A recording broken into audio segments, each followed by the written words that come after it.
Hi friends, எல்லாம் எப்படி இருக்கீங்க? நல்லா இருக்கீங்களா? நெய்னாக்கு வந்து நீங்கள் சிட்டு நீங்கள் சொன்னீங்க சீனி தண்ணி கரைச்சி விட்டு கொடுக்க சொன்னீங்க. சீனி தண்ணி கரைச்சி சிரஞ்சில் வச்சு கொடுத்தேன். குடிச்சிட்டு வெளியே போயிட்டு இப்போ தான் வந்திருக்கான். பாவம், ஏறுறது கூட தெம்பு இல்லாமல் கஷ்டப்பட்டு ஏறி வந்திருக்கான். இல்லாட்டி நேரம் எவ்வளோ ஆக்டிவாக இருப்பான். இவன் தான் செம்ம ஆக்டிவாக இருப்பான். உள்ளதுலேயே ரொம்ப டல்லாக இருக்கான். உள்ள பாவமாக இருக்குது, சோர்வாக இருக்கான். வயிறு வலிக்குதா என்னன்னு தெரியல. இவங்கெல்லாம் வந்து உட்காந்துருக்காங்க. மணி 12 ஆயிடுச்சுல, வந்து உட்காந்துட்டாங்க எல்லாரும்.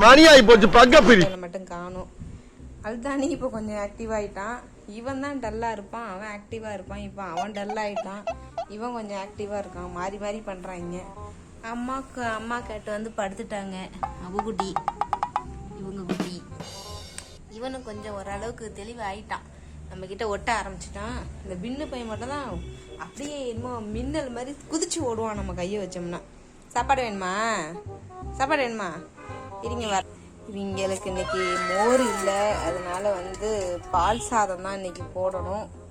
அதனால பால் ஊற்றி சாப்பாடு போடுறோம். அவங்களுக்கு பால் சாதம் தான் அவங்களுக்கு. ஓகே, பால் ஊற்றியாச்சு. மோர் இல்லை, மோர் இருந்துச்சுன்னா மோர் போட்டுக்கலாம். இன்னைக்கு பால் தான் பிசைஞ்சு விட்டு வச்சு. இங்க பாருங்க, சாப்பாடு வேணுமா? என்ன கத்துறாங்க பாருங்க. பிசைஞ்சு தரேன்டா, அப்பதான்டா மிக்ஸ் ஆகி வரும் பால்ல. தயிர் சாதம் வந்து அப்படியே போட்டுடலாம். பால் சாதம் பிசைஞ்சாதான் நல்லா இருக்கும். வெயிட் பண்றாங்க. சரிம்மா, நான் வெயிட் பண்றேன். அதான் இப்ப ஜாக்கு 2.0 ரொம்ப அட்டாச்சு, கத்த ஆரம்பிச்சிட்டான். வெயிட் பண்ணி படுத்துட்டான் பாருங்க. இருங்கடா.